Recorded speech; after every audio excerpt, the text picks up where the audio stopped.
L-Arċisqof Cremona jgħid li wara r-riżultat ta' referendum dwar id-divorzju, il-Knisja trid tagħmel ir-riflessjoni tagħha. It-tama hija li r-riżultat tas-Sibt li għadda m'għandux warajh element ta' rabja fil-konfront tal-Knisja. Pawlu Cremona saħaq li l-Knisja ser tkompli bl-irwol tagħha fit-tisjieħ ta' żwiġijiet. Irridu nagħmluha ċara x'inhu żwieġ bis-sagrament li hija sejħa.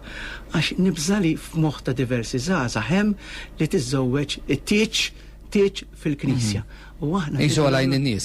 Isu għalajn in-nies u għax wisbaħ. Reġa' skuża ruħu ma' dawk li ħassewhom imweġġa bl-irwol tal-Knisja waqt il-kampanja referendarja. Jgħid li minkejja s-saċerdoti ġew mogħtija direzzjoni kien hemm fosthom li esaġeraw. Is-saċerdoti għadnilhom kif għandhom ikunu jaslu. Naħseb li kien hemm ukoll kien hemm forsi xi saċerdot li esaġera. Waqt il-programm daħlu telefonati minn semmija li esprimew ruhom urtati bil-kampanja li saret mill-kamp tal-Le. Jiena waħda minn dak li votajt iva sewwa. Però għandi rispett kbir lej l-Arċisqof Cremona kelli għadu nibqa'. Il-ħsara saret minn dak li kienu qed jitkellmu favur il-Le. Ħafna nies ħarġu jivvotaw għax qalu ma jifilħuhomx. L-Arċisqof ta' Malta temm jgħid li l-istqarrija maħruġa mill-Kurja ftit qabel għala il-ħin tal-votazzjoni kienet manipulata mill-istampa u ġiet interpretata ħażin.